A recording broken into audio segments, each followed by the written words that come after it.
चलिए, very good morning. Next reading है हमारी indirect method of FM generation. Clear? इस ब्लॉक डायग्राम को थोड़ी देर बाद डिस्कस करता हूँ। पहले हम कुछ समझते हैं कि इनडायरेक्ट मेथड हम क्यों पढ़े। क्लियर? अभी हमने थोड़ी देर पहले पढ़ा था direct method of FM generation. Clear? उस direct method of FM generation में हमने एक एलसी ऑसिलेटर का यूज़ किया था। क्लियर? एलसी टैंक सर्किट का यूज़ किया था। एक इंडक्टर और एक कैपेसिटर की मदद से हमने एफएम वेव जनरेट करी थी। क्लियर? यहाँ पर एक प्रॉब्लम है कि ये जो इंडक्टर और कैपेसिटर की वजह से जब हम फ्रीक्वेंसी जनरेट करते हैं तो फ्रीक्वेंसी स्टेबल नहीं होती।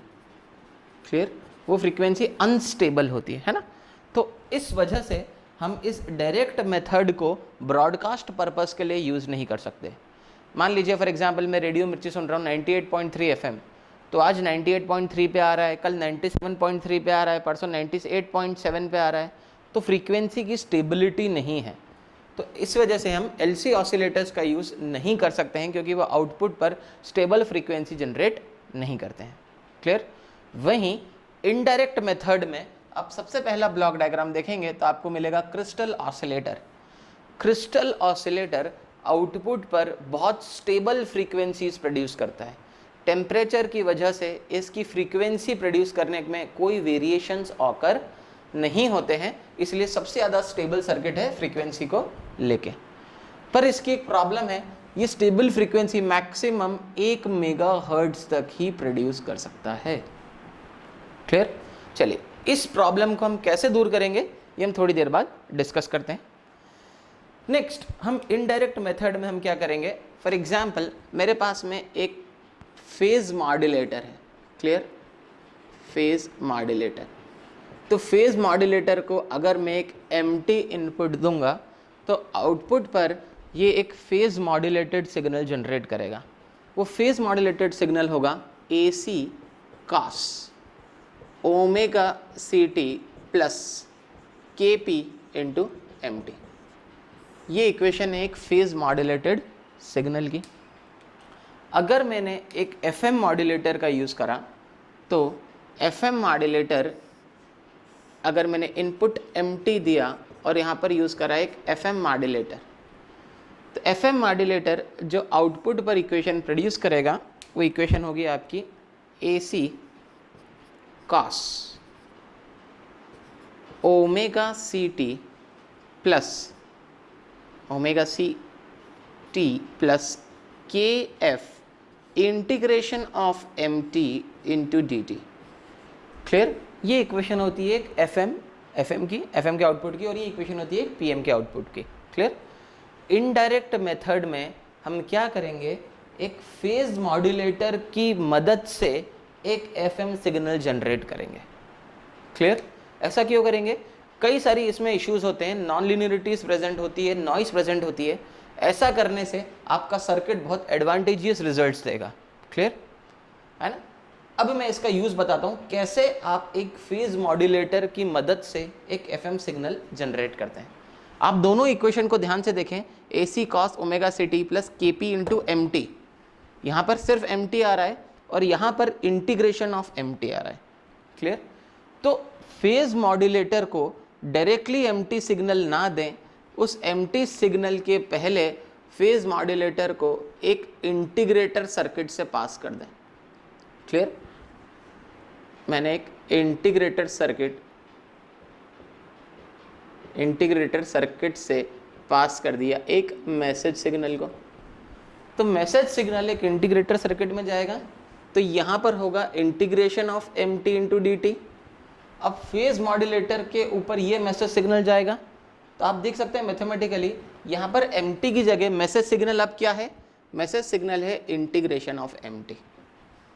तो आप देख सकते हैं अगर फेज मॉड्यूलेटर के पहले मैंने एक इंटीग्रेटर लगा दिया तो आउटपुट पर वो एक FM इक्वेशन को जनरेट कर देगा। यही हमारा मेन मोटो है इनडायरेक्ट मेथड का। क्लियर? चलिए, अब मैं यहाँ पर बताते जाता हूँ फेज मॉड्यूलेटर कहाँ है ना। ये जो मैं रेड पेन से सर्कल मार्क कर रहा हूँ ये पूरा का पूरा आपका एक फेज मॉड्यूलेटर है। क्लियर? ये एक फेज मॉड्यूलेटेड सिग्नल को जनरेट करता है, ये पूरा block diagram. Clear? Point number 1। Point number 2, audio equaliser क्या है? ऑडियो इक्वलाइज़र बोल दो या फिर इंटीग्रेटर सर्किट बोल दो या फिर लो पास फिल्टर बोल दो, सारी एक ही चीज़ें हैं। तीनों के तीनों क्या करते हैं? मैसेज सिग्नल को इंटीग्रेट करने का काम करते हैं। तो ये रेड पेन से जो मैंने मार्क कर रहा है, ये एक फेज मॉड्यूलेटर सर्किट है, वो ये रहा। इंटीग्रेटर सर्किट और ऑडियो या फिर ऑडियो इक्वलाइज़र एक ही बात है। तो ये मैसेज सिग्नल है, मैसेज सिग्नल का इंटीग्रेशन परफॉर्म होगा और एक फेज मॉड्यूलेटर में जाएगा, और फेज मॉड्यूलेटर से आने के बाद इस पॉइंट पर आउटपुट पर आपको क्या दे देगा? एक एफएम सिग्नल को जनरेट कर देगा। क्लियर?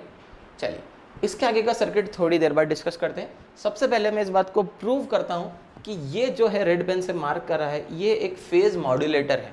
क्लियर? चलिए हम इसके वर्किंग पे ध्यान देते हैं। कैसे हम इसको प्रूव कर सकते हैं कि आउटपुट पर जो आपको बना है, it is simply a phase modulated signal. Phase modulator,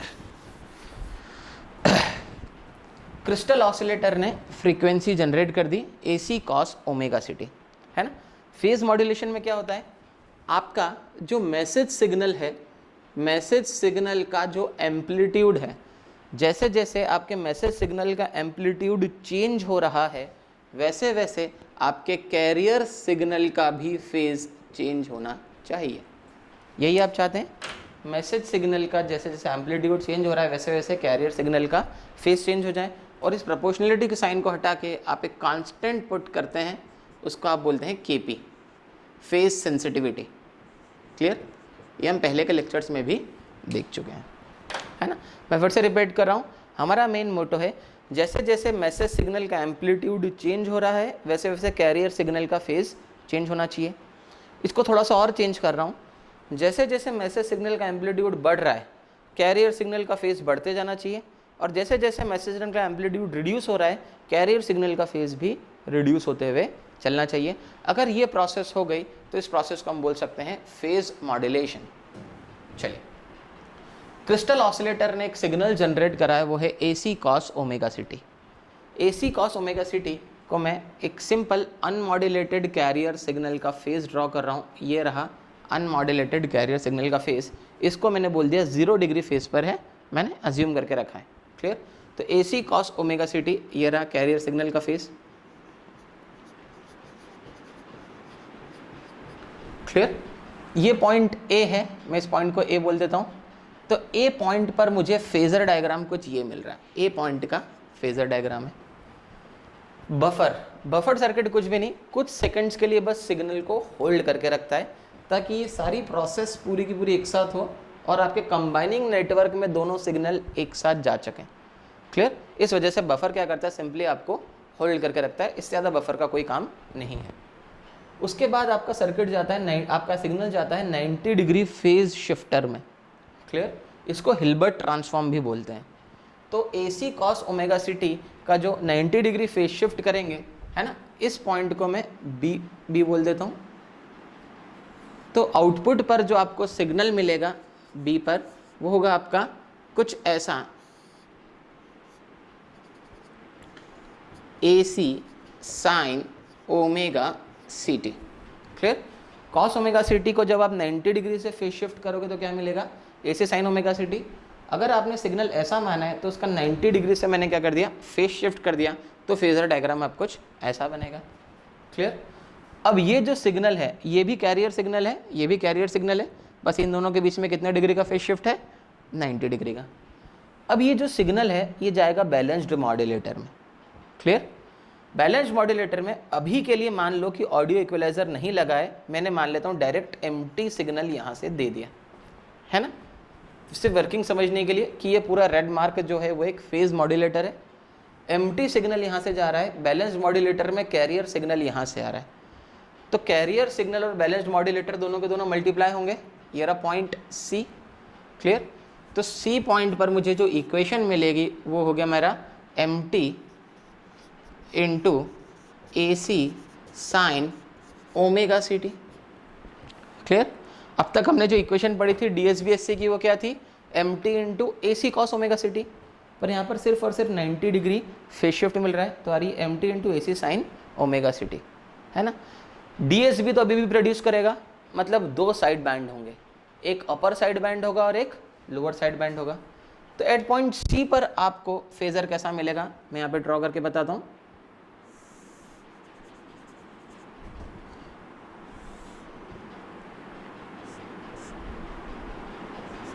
clear, ये आपको मिलेगा एक अपर साइड बैंड और ये आपको मिलेगा एक लोअर साइड बैंड। क्लियर, आप देख सकते हैं AC sine omega C T जैसे ही आपका बैलेंस मॉड्यूलेटर में जाएगा तो एक अपर साइड बैंड बना देगा, फेज शिफ्ट होगी, और एक लोअर साइड बैंड बना देगा। तो यार आपकी एक अपर साइड बैंड और एक लोअर साइड बैंड। इन दोनों अपर साइड बैंड और लोअर साइड बैंड दो आपके फेजर्स हैं। इनका जब मैं रिजल्टेंट लूँगा तो यहाँ पर मिल जाएगा मुझे एक रिजल्टेंट वेक्टर। इसका रिजल्टेंट और इसका रिजल्टेंट ऐड करेंगे तो यहाँ पर मुझे मिल जाएगा एक रिजल्टेंट वेक्टर, जो मैंने यहाँ पर रेड पॉइंट से मार्क कर रखा है। क्लियर, अब ये पॉइंट, अच्छा सी पॉइंट पर आ गया। सी पॉइंट का भी आपको अब ग्राफ क्लियर है, फेज क्लियर है। अब जो है बफर से कैरियर सिग्नल आ रहा है। क्लियर, कैरियर सिग्नल ये रहा और सी पॉइंट का ये रहा। अब कैरियर सिग्नल और ये पॉइंट, ए पॉइंट और सी पॉइंट कंबाइनिंग नेटवर्क में जाके ऐड होंगे। क्लियर, तो आप देखिए मैं ए पॉइंट और सी पॉइंट को मार्क कर रहा हूँ, है ना। तो पहले तो मैं यही बना रहा हूँ आपका रेड पेन से, है ना। चलिए मैं यहाँ पर एक फाइनल आपको फेज़र बना के बता रहा हूँ। सी पॉइंट से जो है रेड कलर का आपको ये मिला है ना, आपका रिजल्टेंट वेक्टर, है ना। क्या प्रेजेंट था पहले से आपके पास में? आपके पास में प्रेजेंट था एक अपर साइड बैंड जो कि ये रहा,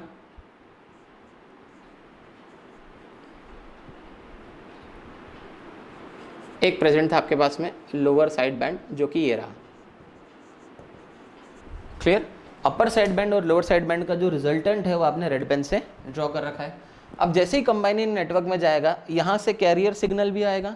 कैरियर सिग्नल दिखता है ऐसा है, मैं वापस से रेड पेन से मार्क कर रहा हूँ इसको। तो कैरियर सिग्नल ये रहा आपका। क्लियर, ये रहा आपका अनमॉड्यूलेटेड कैरियर सिग्नल और ये रहा आपका अपर साइड बैंड और लोअर साइड बैंड का रिजल्टेंट पुराना वाला। तो वेक्टर यहाँ से यहाँ गया, यहाँ से यहाँ गया। रेड पेन से दोनों नए वेक्टर हैं, इन दोनों नए वेक्टर का भी रिजल्टेंट मिलेगा। इन दोनों नए वेक्टर का रिजल्टेंट कैसा होगा? ये दोनों पॉइंट अब आपस में ज्वाइन हो जाएंगे। इधर से इधर जाना है तो आपने इन दोनों को ज्वाइन कर लिया, सिंपल वेक्टर एडिशन। तो ये रहा अब आपका रिजल्टेंट वेक्टर।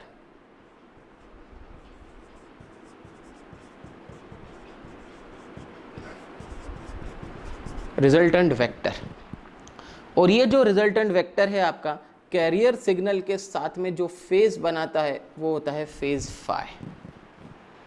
क्लियर, तो आपको यहाँ पर जो डी पॉइंट पर जो आपको मिलेगा वो कुछ इस तरीके से आपको मिलेगा आउटपुट पर ग्राफ। क्लियर, अब इसको समझते हैं कि ये फेज मॉड्यूलेटेड सिग्नल कैसे है। ये तो आपने सिर्फ फेजर डायग्राम बनाया। अगर आप थोड़ा सा सोचें तो जैसे जैसे मैसेज सिग्नल का एम्पलीट्यूड बढ़ेगा, क्लियर, जैसे जैसे मैसेज सिग्नल का एम्पलीट्यूड बढ़ेगा, अपर साइड बैंड और लोअर साइड बैंड के जो फेजर डायग्राम्स हैं उनकी लेंथ बढ़ेगी, है ना।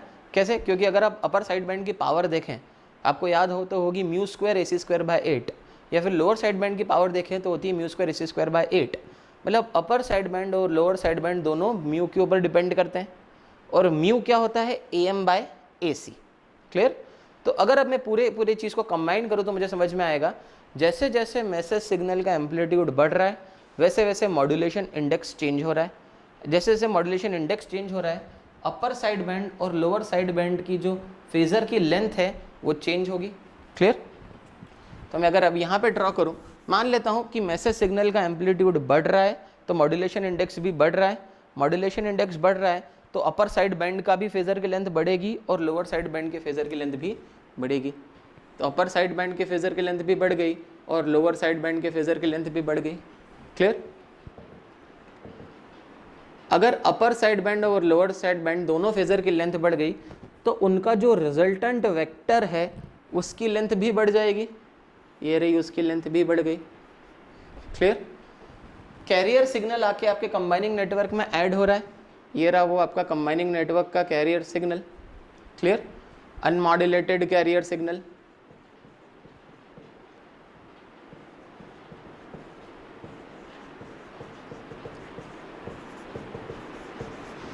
और अब आप देख सकते हैं, तो अगर अनमॉड्यूलेटेड कैरियर सिग्नल का भी लेंथ बढ़ गया तो ओवरऑल एंगल जो रिजल्टेंट वेक्टर आएगा, आप इनको ज्वाइन करेंगे, उसका फेज एंगल भी बढ़ जाएगा। क्लियर? तो जैसे जैसे मैसेज सिग्नल का एम्पलीट्यूड बढ़ रहा है, मॉड्यूलेशन इंडेक्स भी चेंज हो रहा है, बढ़ रहा है। मॉड्यूलेशन इंडेक्स बढ़ रहा है तो अपर साइड बैंड और लोअर साइड बैंड की आपकी फेजर की लेंथ भी बढ़ रही है, जिसकी वजह से फाई बढ़ रहा है। इन शॉर्ट में रिलेट करूं, जैसे जैसे मैसेज सिग्नल का एम्पलीट्यूड बढ़ रहा है, फेज फाई भी बढ़ते जा रहा है। तो यहाँ पर अब मैं बोल सकता हूँ कि अब आप फेज मॉड्यूलेशन अचीव कर चुके हैं, क्योंकि जैसे जैसे मैसेज सिग्नल का एम्पलीट्यूड बढ़ रहा है, आपके कैरियर सिग्नल का फेज बढ़ते जा रहा है, बढ़ते जा रहा है, बढ़ते जा रहा है। और जैसे जैसे आपके मैसेज सिग्नल का एम्पलीट्यूड रिड्यूस होगा, आपके कैरियर सिग्नल का फेज भी कम होता जाएगा, कम होता जाएगा। This is your phase modulation. और अगर अब मैं इसको एम्प्टी सिग्नल को यहाँ से देना चाहूँ, तो आप देख सकते हैं फेज मॉड्यूलेटर के जस्ट पहले एक इंटीग्रेटर सर्किट लगा दिया, तो आउटपुट पर अब जो इक्वेशन आएगी वो पीएम की नहीं आएगी, बल्कि एक एफएम की इक्वेशन आपको आउटपुट पर मिलेगी। क्लियर है? चलिए आगे बढ़ते हैं। मैं वापस पहले पॉइंट पे आता हूँ। क्रिस्टल ऑसिलेटर जो है वो स्टेबल फ्रीक्वेंसी प्रोड्यूस करता है 1 मेगाहर्ट्ज़ की। क्लियर? अगर हम रेडियो मिर्ची कितने पे सुनते हैं, फॉर एग्जांपल 98.3 मेगाहर्ट्ज़ पे सुनते हैं, पर क्रिस्टल ऑसिलेटर तो सिर्फ 1 मेगाहर्ट्ज़ प्रोड्यूस कर रहा है। तो 1 मेगाहर्ट्ज़ से लेके 98.3 मेगाहर्ट्ज़ तक जाने के लिए आपको फ्रीक्वेंसी मल्टीप्लायर सर्किट्स लगेंगे। तो ये जो फ्रीक्वेंसी मल्टीप्लायर सर्किट्स हैं, ये बेसिकली फ्रीक्वेंसी का मल्टीप्लिकेशन करते हैं। प्रैक्टिकली आपके पास में सिर्फ और सिर्फ डबलर्स और ट्रिपलर्स प्रेजेंट होते हैं, है ना। या तो फ्रीक्वेंसी को क्या कर देंगे, या तो फ्रीक्वेंसी को 2 टाइम्स करने की कैपेबिलिटी रख सकते हैं, यहाँ फ्रीक्वेंसी को 3 टाइम्स। क्लियर?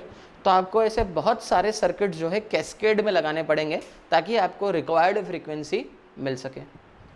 कैसे काम करता है ये फ्रीक्वेंसी डबलर या फ्रीक्वेंसी मल्टीप्लायर सर्किट, हम समझते हैं। फ्रीक्वेंसी मल्टीप्लायर सर्किट कुछ भी नहीं होता, एक सिंपल सा स्क्वायरर सर्किट होता है ना। ये रहा आपका मैसेज सिग्नल, आपका मान लेता हूँ यहाँ पर एक सिग्नल आ रहा है, make it a signal AC cos omega CT plus phi. आपने कुछ भी नहीं, एक सिंपल सा स्क्वायरर सर्किट बिल्ड कर दिया। आउटपुट मिलेगा आपको AC square cos square omega CT plus phi. Cos square theta क्या होता है? कॉस स्क्वायर थीटा होता है AC square into 1 plus cos 2 theta, है ना, 2 omega CT plus phi upon 2। तो आप देख सकते हैं पहले ओमेगा C फ्रीक्वेंसी थी, अब 2 ओमेगा C फ्रीक्वेंसी हो गई। क्लियर? तो इस तरीके से आपके फ्रीक्वेंसी डबलर और फ्रीक्वेंसी ट्रिपलर्स काम करते हैं। उसके बाद में आपका जो आउटपुट है वो एक मिक्सर में जाता है। मिक्सर का काम यहाँ पर है कंपेरेबल फ्रीक्वेंसीज को ऐड करता है या फिर कंपेरेबल फ्रीक्वेंसीज को सब्सट्रैक्ट करता है, जो भी हमको रिक्वायर्ड फ्रीक्वेंसी है। क्योंकि फ्रीक्वेंसी डबलर्स और ट्रिपलर्स की वजह से मुझे एग्जैक्टली 98.3 नहीं मिल सकता। क्लियर? कितना भी डबल कर दूं, कितना भी ट्रिपल कर दूं, 1 मेगाहर्ट्ज से लेके मैं 98.3 मेगाहर्ट्ज अचीव नहीं करवा सकता। तो मैं यहाँ पर लोकल ऑसिलेटर से एक फ्रीक्वेंसी जनरेट करता हूँ FL। Mixer circuit input frequency FC या तो FL प्लस FC को ऐड करेगा या तो FL प्लस FC को सब्सट्रैक्ट करेगा। जो भी रिक्वायर्ड फ्रीक्वेंसी होगी आउटपुट पर वो यहाँ पर पास हो जाएगी, और बैंड पास फिल्टर सिर्फ इसी फ्रीक्वेंसी को अलाउ करेगा। फॉर एग्जांपल मुझे दोनों फ्रीक्वेंसीज को ऐड करने पर 98.3 मिल रहा है, तो बैंड पास फिल्टर 98.3 पर सेंटर्ड होगा और सिर्फ इसी को पास करेगा, सब्सट्रैक्टर वाली फ्रीक्वेंसी को पास नहीं करेगा। This was your entire circuit about indirect method of FM generation. Thank you.